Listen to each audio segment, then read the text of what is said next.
नमस्कार, स्वागत है आप सभी का उत्तराखंड एक्सप्रेस में। मैं हूं आपके साथ मनु तेवतिया और शुरुआत करें इस वक्त की बड़ी खबर के साथ। कैबिनेट मंत्री हरक सिंह रावत अब से थोड़ी देर पहले सीएम आवास पहुंचे हैं। उनके साथ विधायक उमेश शर्मा काऊ भी हैं। दोनों ही निजी कार से पहुंचे थे। करीब 22 घंटे बाद हरक सिंह रावत नजर आए हैं। वहीं हरक सिंह को मनाने की कोशिशें अभी भी कर रही है बीजेपी के प्रदेश अध्यक्ष मदन कौशिक और मंत्री धन सिंह रावत भी सीएम आवास पहुंचे हैं। तस्वीरें भी हम आपके सामने रख रहे हैं। ये देखिए, मदन कौशिक जब पहुंचे और उससे पहले हरक सिंह रावत अब 22 घंटे बाद नजर आए हैं। कल रात को आपको याद होगा, हमने सबसे पहले ब्रेक किया कि हरक सिंह रावत कैबिनेट मीटिंग में नाराजगी जताते हैं और उसके बाद गुस्से में वहां से निकल जाते हैं। तब से ही हरक सिंह रावत का कुछ पता नहीं चल रहा था कि आखिर 22 घंटे तक हरक सिंह रावत थे कहां। और अब ये खबर आ रही है कि हरक सिंह रावत अब सीएम आवास पहुंचे हैं, उनसे मिलने, उनसे मुलाकात करने।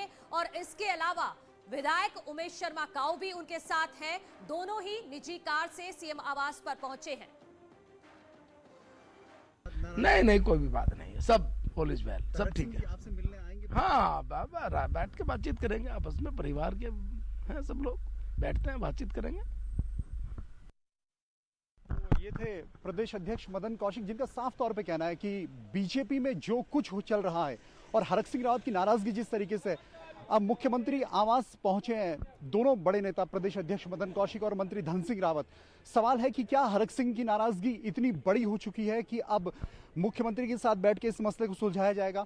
सरकार किस तरीके से इस पूरे मसले का हल निकालेगी, इसके लिए अभी इंतजार करना होगा। हालांकि नाराजगी के बाद से अभी तक हरक सिंह कहां पर है और न वो अभी तक सामने आए हैं, तो बहुत कुछ अभी बीजेपी के अंदर चल रहा है और कोशिश यही है कि किसी तरीके से मंत्री हरक सिंह रावत को मनाया जाए। कैमरे में भरत शर्मा के साथ दीपांकर भट्ट, न्यूज़ 18 देहरादून। और मेरे सहयोगी दीपांकर भट्ट लाइव मेरे साथ जुड़ गए हैं सीएम आवास से। दीपांकर, सबसे पहले आप ये बताइए कि हरक सिंह के साथ कौन कौन मौजूद था और क्या हरक सिंह खुद आए हैं या उनको किसी ने बुलाया है बातचीत के लिए? अब बिल्कुल मनु, लगभग 6:50 के आसपास में हरक सिंह रावत यहां पर पहुंचे मुख्यमंत्री आवास में और दिल्ली नंबर की वो कार है, प्राइवेट कार से यहां पर हरक सिंह रावत आए हैं। उससे पहले मदन कौशिक जो प्रदेश अध्यक्ष है और मंत्री धन सिंह रावत, जिनके साथ विवाद है मेडिकल कॉलेज को लेकर, वो भी यहां पर पहुंचे हैं। मुख्यमंत्री आवास में मुख्यमंत्री भी मौजूद है और उमेश शर्मा काऊ जो विधायक हैं और हरक सिंह के करीबी माने जाते हैं, वो भी यहां पर मौजूद हैं। 5 लोगों के बीच ये बैठक होनी है। दिन भर ये कोशिशें रही कि किसी तरीके से हरक सिंह रावत से बातचीत हो, किसी हरक सिंह रावत से यहां पर उनको मसले को सुलझाया जाए, उनकी नाराजगी को थोड़ा दूर किया जाए। लगभग 1 बजे से इंतजार किया जा रहा था। मदन कौशिक लगातार इंतजार कर रहे थे कि हरक सिंह घर पर आएंगे, मुलाकात होगी। 6 बजे तक जब हरक सिंह रावत उनके घर पर नहीं पहुंचे, तब ये बात निकल कर आई कि हरक सिंह भी अपने आवास पर आए और अब सभी लोग मुख्यमंत्री आवास आएंगे। सबसे बड़ी बात यह है कि हरक सिंह रावत की जो नाराजगी मेडिकल कॉलेज को लेकर है और 5 करोड़ रुपए जारी करने की जो बात धन सिंह रावत कह रहे हैं, जो चिकित्सा शिक्षा मंत्री हैं, और मुख्यमंत्री कह चुके हैं कि मसले को सुलझाया जाएगा, लेकिन यह मसला सुलझेगा कब और इसमें कितना वक्त लगेगा, यह अभी साफ नहीं है। और हरक सिंह, ये आप देखिए कि इस वक्त मदन कौशिक बाहर निकले। सर, क्या कुछ रहा? हरक सिंह आए थे अंदर? सब ठीक है, आपस में हम लोग बैठे, बातचीत हुई है। अभी मैं एक मीटिंग में जा रहा हूँ गेस्ट हाउस में। सब ठीक है, कोई नहीं है। आप लोगों ने कल जो चलाया है उसमें सच्चाई कुछ भी नहीं थी। बिल्कुल एकदम हरक सिंह जी ना नाराज हैं ना कुछ है। मेडिकल कॉलेज को लेकर उन्होंने कहा कि मेरे क्षेत्र में पहले शिलान्यास हो गया था, इसलिए मेडिकल कॉलेज के लिए पैसा जारी करना चाहिए। ये उनका नीतिगत बात है। बाहर आ गए, हरक सिंह रावत अभी भी अंदर है? सब लोग बैठे हैं। अभी मेरी मीटिंग गेस्ट हाउस में प्रभारी जी आए हुए हैं। मैं थोड़ा प्रभारी जी के साथ अभी बैठूंगा जाकर 10 मिनट। तो कितना वक्त लगेगा अभी अंदर की बैठक में? अभी चर्चा हो रही है, थोड़ा समय लगेगा। कौन कौन है बैठक में? बैठक में कौन कौन है सर अभी? बैठक क्या नॉर्मल है, सब लोग बैठे हैं। मुख्यमंत्री जी बैठे हैं, हरक सिंह जी बैठे हैं, काऊ जी बैठे हैं, धन सिंह जी बैठे, सब लोग। हरक सिंह दिखे तो किस तरह मूड क्या है? भैया आपको दिखे, हमें तो दिख रहे थे सुबह से ही, हम तो रोज देख रहे हैं उनको। ना नाराजगी थी नहीं तो खत्म कैसे होगी? अरे भागे नहीं भाई, वो थोड़ा रहता है अपने क्षेत्र की एक समस्या को लेके, उन्होंने थोड़ा संजीदगी रहता है। नमस्कार। बीजेपी के प्रदेश अध्यक्ष मदन कौशिक बाहर निकले और मदन कौशिक ने साफ तौर पर कहा है कि अभी किसी तरह की कोई नाराजगी नहीं है।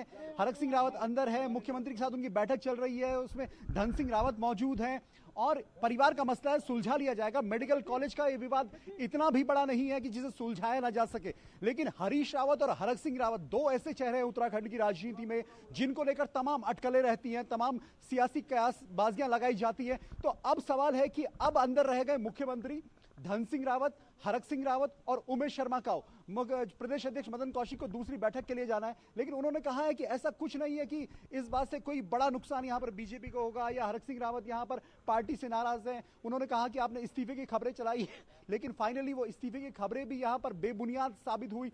अब सवाल इस बात पर आकर टिका है मनु कि ये बैठक जो अभी अंदर चल रही है ये कितनी देर चलेगी। हरक सिंह रावत जब यहां पर पुष्कर धामी ने मुख्यमंत्री पद की शपथ ली थी उस दिन 4 जुलाई को भी दिन भर यही दौर यहां पर चला था सतपाल महाराज, हरक सिंह रावत और यशपाल आर्य को समझाने का।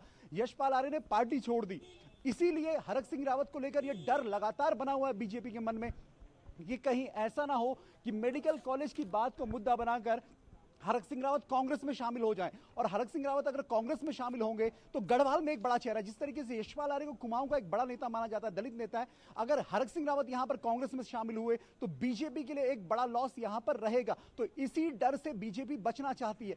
आज दिन भर का जो घटनाक्रम रहा, सुबह लगभग 11 बजे के आसपास जो खबरें हमारे पास है कि सुबोध उनियाल और धन सिंह रावत उनके डिफेंस कॉलोनी के आवास पर गए, वहां पर कोशिशें हुई कि बातचीत हो, फिर नहीं हुआ। उसके बाद मदन कौशिक जो लगातार उनसे फोन पर बातचीत करते रहे, शाम तक उम्मीद थी कि हरक सिंह उनके घर पर आएंगे, उनके घर पर नहीं आए। और अब आप देखेंगे यहाँ पर प्रदेश अध्यक्ष मदन कौशिक बाहर निकले हैं, हलचल है यहाँ पर और लगातार इंतजार हो रहा है कि जो मसला है इस वक्त हरक सिंह रावत का मेडिकल कॉलेज को लेकर क्या वो मसला सुलझ पाएगा। दूसरी बड़ी बात यह है कि चुनाव बिल्कुल नजदीक है, कभी भी आचार संहिता लग सकती है। ऐसे में सबसे बड़ी बात यह होगी कि हरक सिंह रावत के अंदर से जो खबरें आ रही है कि वो 2 से 3 टिकट चाहते हैं, चाहे वो बीजेपी में मिले और चाहे वो कांग्रेस में मिले। ये सूत्रों के हवाले से खबर है कि हरक सिंह की चॉइस है, क्या बीजेपी उनको 2 से 3 टिकटों पर फेवर करेगी, क्या बीजेपी उनको उनकी फेवर की सीट देगी। और अगर कांग्रेस ये बात का भरोसा उन्हें देती है कि आपके भरोसे की सीटें हम आपको देंगे, जो चॉइस आप देंगे वो हम आपको देंगे, तो हरीश रावत ने आज जिस तरीके का बयान दिया है कि जो उजाड़ू बल्द हैं अगर उन्होंने इस बात की गलती मान ली कि उनसे गलती हुई थी तो हमारे लिए दरवाजे सभी के लिए खुले। तो ऐसे में अब बीजेपी और कांग्रेस दोनों की कोशिश है कि हरक सिंह को यहां पर थामा जाए। और 22 घंटे के बाद अगर हरक सिंह रावत एक प्राइवेट कार से मुख्यमंत्री आवास आते हैं तो साफ है कि हरक सिंह रावत भी इस बात को जाहिर नहीं करना चाहते कि बहुत ज्यादा इसकी पब्लिसिटी हो। आप रहिए और लाइव तस्वीरें लगातार, जैसे ही कुछ हलचल होती है आप हाथ उठाइएगा, मैं आपके पास आऊंगी। हमारे साथ अनुपम त्रिवेदी जी भी जुड़ गए हैं, उत्तराखंड के एडिटर हैं। अनुपम जी, आपसे मैं ये समझना चाहती हूँ और आपके जरिए हमारे दर्शकों को जरा ये समझाइए आप कि जो हरक सिंह रावत एक कोशिश कर रहे हैं प्रेशर पॉलिटिक्स की, जैसा कि उन्होंने जुलाई में भी किया था, तब उनको मनचाहा मंत्रालय मिल गया था, लेकिन इस बार क्या वो कामयाब हो पाएंगे। और दूसरा सवाल ये है कि लगातार बीजेपी प्रदेश अध्यक्ष को भी हमने सुना कि सब कुछ ठीक है, कोई गड़बड़ नहीं है, ऑल इज वेल है बीजेपी में। तो इस तरह से 22 घंटे बाद हरक सिंह रावत आते हैं और अब सीएम से मुलाकात कर रहे हैं, क्या बीजेपी कोशिश कर रही है ये दिखाने की कि अंदर खाने सब कुछ ठीक चल रहा है? देखिए, ये जो पूरा घटनाक्रम चल रहा है ये अप्रत्याशित नहीं है, ये एक्सपेक्टेड लाइफ में हो रहा है। मैं कल भी इस बात को कह रहा था, बीजेपी का जितना पूरी जो टीम है वो डिजास्टर मैनेजमेंट ऑपरेशन में जुट रही थी, उसी समय से जिस समय ये भरी कैबिनेट की मीटिंग में ड्रामा हुआ था उसी समय से जुट गए थे सारे नेता। मदन कौशिक उस समय अपने गढ़वाल टूर पे थे, वो वहीं से बीच से छोड़ के उन्होंने वापस लौटने का कार्यक्रम बनाया। मदन कौशिक बड़ी आसानी से इस बात को कहेगा कि कुछ नहीं है, हमें तो रोज ही मिलते हैं, लेकिन ये बात सही है कि दिन भर उनको भी दर्शन नहीं हुए मंत्री के, और वो भी पूरी बीजेपी की टीम खोजते रही वो कहाँ है कहाँ है। तो इस प्रकार का जो ये पूरा सिलसिला पूरा चला है, हाई वोल्टेज ड्रामा दिन भर चला है, उसको बीजेपी ने कहीं एक समेटने की कोशिश करी है शाम आते आते। जाहिर तौर पे कहीं ना कहीं हरक सिंह रावत को कहा गया होगा, उनको ये भरोसा दिलाया गया होगा, भाई जो आपका मेडिकल कॉलेज की बात है उसको हम मानेंगे, लेकिन सवाल ये है कि जब चुनाव सिर पे है, कौन सा ऐसा मेडिकल कॉलेज है हफ्ते भर में या 1-2 महीने में बन जाएगा। तो ये एक ट्रिगर पॉइंट है मुझे लगता है हरक सिंह रावत के लिए, कि जो ये मुद्दा बना रहे हैं और जो अगर ये बड़ा मुद्दा बनता है तो आने वाले दिनों में अगर वो कुछ एक नई राजनीतिक पहल करना चाहते हैं या कुछ अपना एक डिसीजन बदलना चाहते हैं तो उनके लिए कहीं ना कहीं ये एक फाउंडेशन का काम करेगा। तो उसमें एक भूमिका बनेगी कि भाई इस इशू पे मैंने एक नया कदम उठाया है। तो राजनीति इसी तरीके से चलती है। तो फिलहाल बीजेपी ने कोशिश करी है कि उनको थामा जाए, और मुझे लगता है फिलहाल अभी ये ऑपरेशन यहीं पे 1-2 दिन के लिए कम से कम ये जो हाई वोल्टेज ड्रामा था थम जाएगा। महत्वपूर्ण बात ये भी है कि कल बीजेपी के राष्ट्रीय अध्यक्ष जेपी नड्डा देहरादून में आ रहे हैं, तो पार्टी की ये भी कोशिश थी कि इससे पहले कुछ ऐसा ऐसी चीज ना हो जिससे उसको बहुत शर्मनाक स्थिति से गुजरना पड़े, बड़ा एम्बैरेसमेंट हो, तो उसमें मुझे लगता है कि बीजेपी को कहीं फिलहाल एक टेम्परेरी कामयाबी तो मिली है। जी बिल्कुल अनुपम जी, सवाल तो यही है क्योंकि रूठने मनाने का ये सिलसिला तो बहुत पुराना है, ये चलता ही आ रहा है हरक सिंह रावत के साथ। लेकिन सवाल इस बार यही है कि ये देखिए, अगर रात को आपकी नाराजगी थी, आप सुबह आके मीडिया के सामने बोल सकते थे कि नहीं सब कुछ ठीक है। और दीपांकर, कुछ हलचल है वहां पर, आप बताइए। बिल्कुल, अभी अभी संगठन मंत्री अजय कुमार यहां पर पहुंचे और संगठन मंत्री वो पद होता है जो बीजेपी और संघ के बीच कोऑर्डिनेशन का काम करता है। तो क्या संघ के पास क्या रिपोर्ट्स हैं, बीजेपी किस तरीके से कोऑर्डिनेट कर रही है? और इस दौरान जबकि यहां पर अजय कुमार पहुंचे हैं जो संगठन मंत्री हैं और उनके ऊपर भी एक बड़ी जिम्मेदारी यहां पर कोऑर्डिनेशन बनाने की है, तो मुख्यमंत्री मौजूद है, हरक सिंह रावत मौजूद है, तो क्या पार्टी संगठन इस मसले को गंभीरता से ले रहा है? क्या पार्टी संगठन को लगता है कि 2022 से पहले कहीं गेंद हमारे हाथ से खिसक ना जाए? जो बात अभी अनुपम त्रिवेदी जी कह रहे थे कि इस बात का डर बीजेपी को बहुत ज्यादा है। बीजेपी अब बिल्कुल नहीं चाहती कि कोई बड़ा नेता उनके हाथ से खिसके, क्योंकि अब नेता के खिसकने का मतलब होगा, हरक सिंह रावत जैसे नेता का खिसकने का मतलब होगा कि बीजेपी को एक बड़ा डेंट यहां पर लगेगा। और जो सूत्रों के हवाले से खबर है कि हरक सिंह रावत अगर कांग्रेस में जाएंगे तो सिर्फ अकेले नहीं जाएंगे, उनके साथ 2 से 3 विधायक और भी टूटेंगे, जिसमें उमेश शर्मा काऊ का नाम निकल कर आ रहा है, प्रदीप बत्रा जो रुड़की से विधायक उनका नाम निकल कर आ रहा है, इस तरह से यमुनोत्री के विधायक केदार सिंह उनका नाम निकल कर आ रहा है। तो अलग अलग नाम अभी सूत्रों के हवाले से निकल के आ रहे हैं। तो ऐसे में इस बैठक के बीच में अजय कुमार का यहां पर आना, हालांकि संगठन मंत्री कभी कोई बयान नहीं देता, आज भी उन्होंने इस समय कोई बयान नहीं दिया, लेकिन इस बैठक के बीच में उनका पहुंचना कहीं ना कहीं यह संकेत जरूर है कि बीजेपी का पूरा संगठन इस बात को मैनेज करने की कोशिश में लगा है कि हरक सिंह को बातें समझाई जाए। मनु, बिल्कुल दीपांकर, आप रहिए मेरे साथ, और कुछ हलचल होती है तो मैं आपके पास आऊंगी। लेकिन अनुपम जी, अब देखिए जैसे दीपांकर बता रहे हैं कि संगठन मंत्री भी वहां पर मौजूद है, वो पहुंच गए हैं, लेकिन कोशिश की जा रही है बीजेपी की तरफ से कि किसी तरह से ये जो डैमेज होने वाला है इसको किसी तरह से कंट्रोल किया जाए, क्योंकि बीजेपी फिलहाल इस स्थिति में नहीं है कि 2022 के चुनाव से पहले इतना बड़ा झटका झेल सके। तो जाहिर तौर में मनु, बीजेपी तो पूरी कोशिश अपनी तरफ से करेगी कि कहीं भी उसका कुंबा ना बिखरे, क्योंकि पहले ही वो बीजेपी झटका खा चुकी है। यशपाल आर्या एक बड़े मंत्री थे, बड़े दलित चेहरे हैं, और वो चले गए हैं, कांग्रेस के पाले में जा चुके हैं।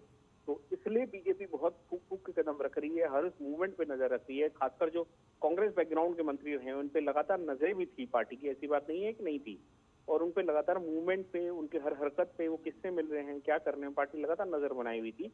बावजूद इसके जो इनके तेवर है नेताओं के, वो समझने में मुझे लगता है पार्टी कहीं ना कहीं चूक करते रही है बीच बीच में। तो जिसकी परिणति कल अचानक जो एक्सपेक्ट नहीं कर रही थी वो सब कैबिनेट की मीटिंग में हुआ है।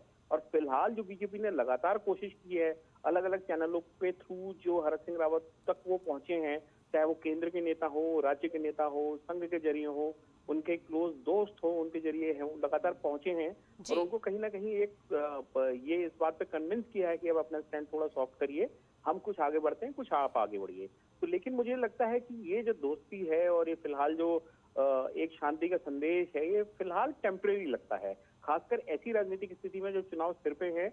और जनवरी फर्स्ट वीक तक देखिए ऐसी जैसे उम्मीद करी जा रही है कि शायद आचार संहिता लग जाए, उसके बाद से चुनाव पूरे परवान पे चढ़ेगा, तो उसके बाद स्थितियां बहुत कुछ चेंज होंगी। बिल्कुल अनुपम जी, आप भी रहिए मेरे साथ, और दीपांकर मेरे साथ लगातार बने हुए हैं। और इसी बीच एक रिपोर्ट अपने दर्शकों को दिखाते हैं कि उत्तराखंड में प्रेशर पॉलिटिक्स का जबरदस्त खेल दिख रहा है और इसमें बीजेपी के 2 मंत्री आमने सामने हैं। अब सवाल यह है कि कोटद्वार में मेडिकल कॉलेज एक बहाना है या सियासत में राजनीति चमकाने का एक नया खेल है।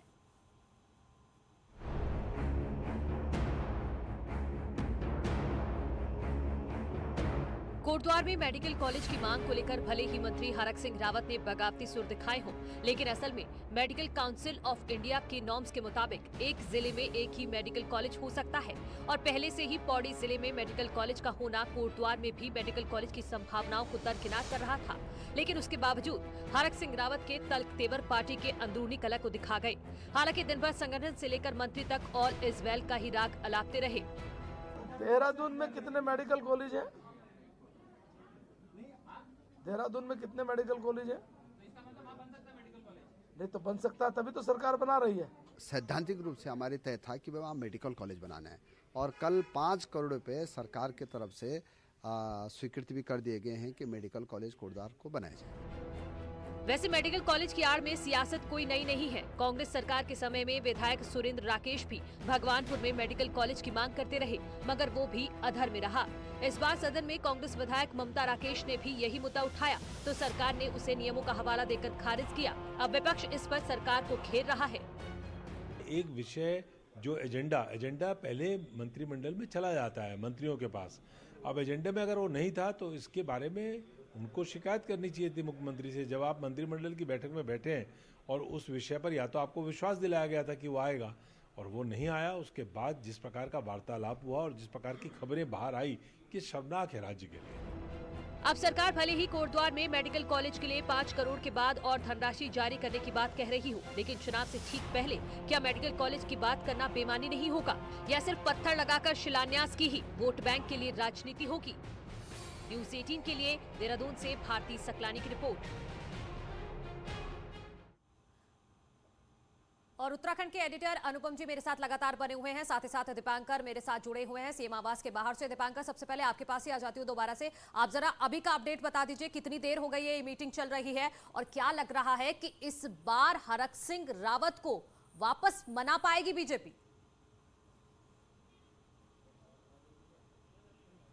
बिल्कुल मनु, लगभग 45 मिनट का वक्त हो चुका है कि इस बैठक को लगभग 6:50 के आसपास हरक सिंह यहाँ पर आए थे। 10 मिनट अगर हम ये भी मान लें कि थोड़ा वहाँ पर पहुँचने में और सारी बातें, तो 7 बजे से लेकर अभी 7:45 होने को है। इस पूरी बैठक 45 मिनट से चल रही है। मदन कौशिक ने जिस तरीके से बताया कि अंदर बैठक चल रही है, लेकिन जो सवाल आपने पूछा कि वो मेरे साथ सुनील और प्रभात है जो हरक सिंह के विभागों को और उनको लगातार कवर करते रहे।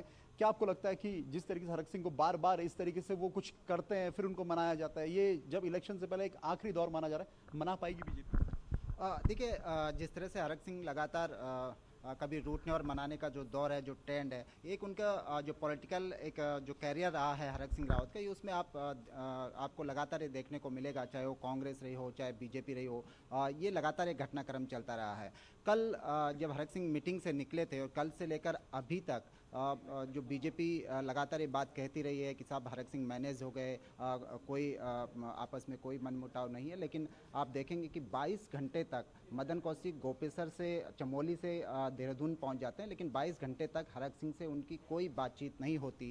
अब हरक सिंह मुख्यमंत्री आवास में पहुंचे तो कहीं ना कहीं ये बात उठती है कि हरक सिंह को क्या मैनेज कर लिया जाएगा। और जहाँ तक हमें लगता है कि बीजेपी चूँकि चुनाव बहुत नज़दीक हैं, कभी भी आचार संहिता लग सकती है, तो बीजेपी ऐसे कोई रिस्क लेने के भी अभी रिस्क नहीं लेना चाहेगी कि हरक सिंह को की नाराजगी को मोल ले सके। हरक सिंह ये मूड बना लेंगे कि जिस तरह उन्होंने 2016 में बनाया कि हरीश रावत को छोड़ के वो बीजेपी में आ गया, अब उनको लगता है कि सत्ता कांग्रेस की तरफ, ऐसा ना हो कि कांग्रेस की सरकार आने को मैं वहां जाऊंगा तो वहां मुझे मौका मिलेगा, यानी सत्ता अपने हाथ से नहीं छूटनी चाहिए। ये भी हरक सिंह के मन में हो सकता है एक बात कि भाई ठीक है, आखिरी वक्त तक चेस करो, लास्ट में निकल लो। लेकिन इसके पीछे एक दीपांकर एक और भी इशू हो सकता है कि जिस तरह से सिटिंग विधायक के खिलाफ एक एंटी इनकम्बेंसी होती है और लगातार हरक सिंह इस बात को कहते रहे हैं कि वो कोटद्वार से चुनाव नहीं लड़ना चाहते। वो कहाँ से चुनाव लड़ेंगे इस बात को उन्होंने कभी खुलकर नहीं कहा, लेकिन ये कहा कि अगर संगठन कहता है तो मैं चुनाव भी लड़ूंगा। यानी कि आप एक और कह रहे हैं कि मैं चुनाव नहीं लड़ना चाहता, दूसरी ओर आप कह रहे हैं कि मैं चुनाव लड़ूंगा अगर संगठन ने कहा। वो लगातार सीटें गिनाते रहे, लेकिन उन सीटों में कोटद्वार शामिल नहीं था, यानी कि हरक सिंह कोटद्वार से चुनाव नहीं लड़ना चाहते थे। अब जहाँ मेडिकल कॉलेज की बात है, ठीक चुनाव के समय हरक सिंह अगर ये कह के जाते हैं कि अगर मेडिकल कॉलेज नहीं बनता, उसकी ग्रांट नहीं मिलती तो मैं मंत्री पद से रिजाइन देता हूं, अगर ये चेतावनी भी देते हैं तो कहीं ना कहीं इमोशनल ग्राउंड पर हरक सिंह इसका लाभ लेना चाहेंगे सियासी तौर पर कोटद्वार में। और जो पूरा घटनाक्रम कल 22 घंटों में बीता तो मुझे लगता है कि वो इसमें सफल भी रहे हैं। अब इसके बाद अगर मुद्दा सुलझता है तो हरक सिंह को एक तीर से 2 निशाने करने में हरक सिंह कामयाब रहे हैं। ये दीपांकर, ये 22 घंटे का जो ये पॉलिटिकल ड्रामा चला है, जरा ये हमारे दर्शकों को हम फिर से एक बार रिकॉल करते हैं कि किस तरह से हमने सबसे पहले ब्रेक किया कि हरक सिंह रावत कैबिनेट मीटिंग से गुस्से में निकलते हैं और खबर आई कि वो उन्होंने इस्तीफा देकर वो वहां से निकले हैं। उस पॉलिटिकल ड्रामे को, 22 घंटे के पॉलिटिकल ड्रामे को जरा हमारे दर्शकों को से थोड़ा डिस्कस करिए आप। बिल्कुल मनु, कल लगभग 9 बजे की ये बात है जब कैबिनेट की बैठक चल रही थी। बात खबर निकल कर आई फिर कि हरक सिंह रावत ने वहां पर कुछ गुस्सा जाहिर किया मेडिकल कॉलेज को लेके। फिर इस्तीफे की खबरें आई। लगभग रात 12:30-1 बजे तक खुद सुनील नप्रभात थे जो लगातार उन्हें चेस करने की कोशिश कर रहे, चाहे उनके घर पर हो। उमेश शर्मा काऊ को चेस करने की कोशिश की। रात के लगभग 1:30 बजे कल का दिन खत्म मानेंगे अगर रिपोर्टिंग के लिहाज से।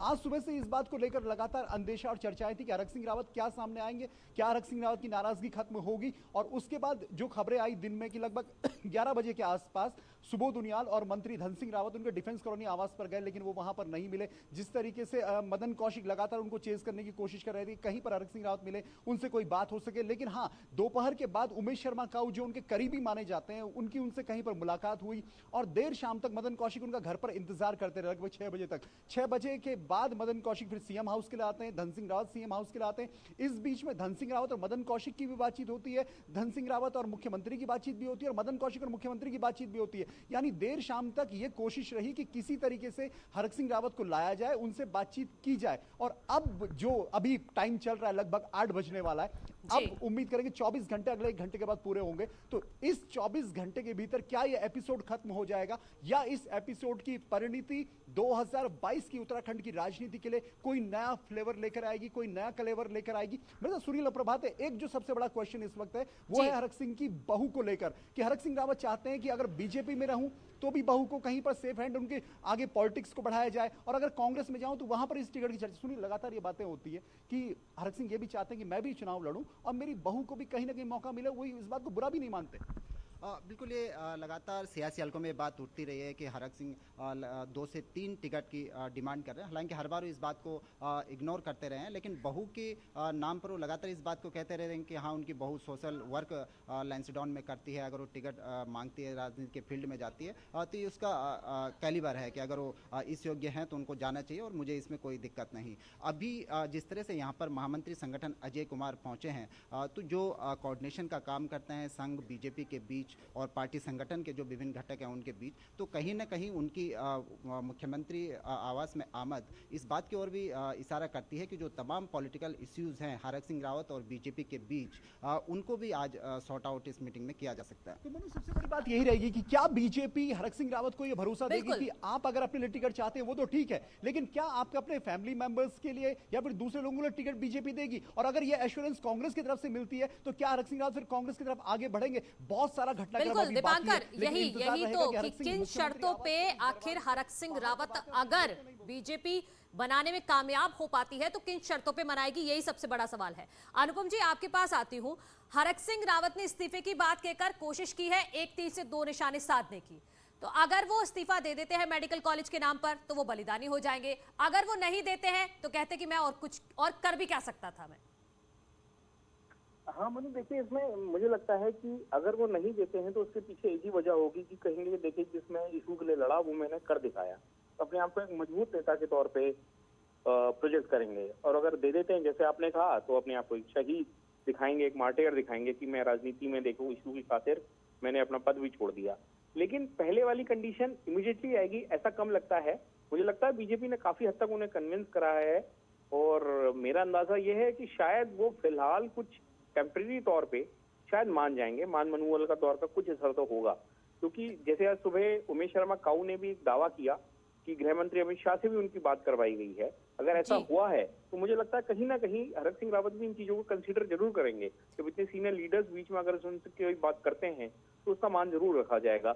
लेकिन ये सब चीजें बड़ी टेम्परेरी फेज की हैं। देखिए जिस हिसाब से राजनीति बदल रही है, राजनीति शेप ले रही है कांग्रेस में, बीजेपी में, दोनों पार्टियों में, तो अगले कुछ दिनों में चेंजेस जरूर होंगे। और अगर आप हरक सिंह रावत की पुरानी राजनीति देखेंगे तो पार्टियां बदलने के लिए मशहूर रहे हैं।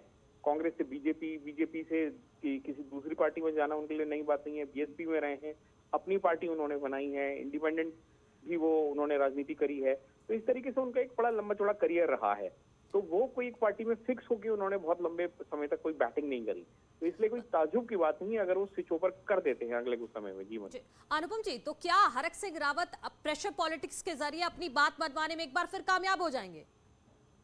मुझे लगता है कि जैसे मैंने एक बात सबसे शुरू में कही थी कि कल बीजेपी के राष्ट्रीय अध्यक्ष जेपी नड्डा भी देहरादून में हैं, तो बीजेपी भी चाहेगी कि उनके आने से पहले सब चीजें सुलझ जाएं कोई इस तरीके की चीजें ना हो कि जिससे एक खराब इंप्रेशन जाए अपने राष्ट्रीय नेतृत्व के सामने भी।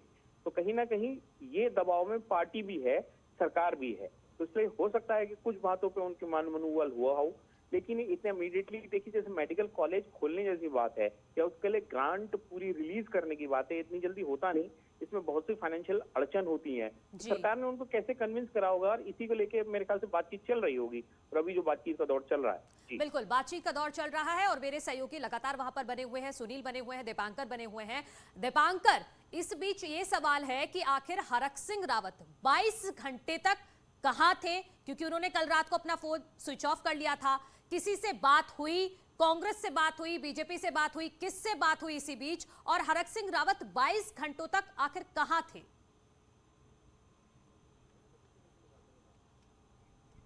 मनु, हरक सिंह रावत 22 घंटे तक देहरादून में ही मौजूद रहे और देहरादून में मौजूद रहने के बाद बताया जा रहा है कि कुछ करीबियों के यहाँ थे, अपने प्राइवेट घर पर भी नहीं थे और अपने सरकारी आवास पर भी नहीं थे, लेकिन कुछ अपने जानकारों के साथ थे। उसके बाद ये भी बताया जा रहा है कि सहसपुर में उनका कॉलेज है, वहां भी कुछ देर उन्होंने आज दिन भर वक्त बिताया। ठीक है दीपांकर, आप रहिए हमारे साथ, ये बड़ी खबर पर लगातार हमारी नजर बनी रहेगी और एक एक अपडेट हम अपने दर्शकों तक पहुंचाते रहेंगे। लेकिन फिलहाल रुक रहे एक छोटे से ब्रेक के लिए, जल्द लौट रहे, कहीं मत जाइए।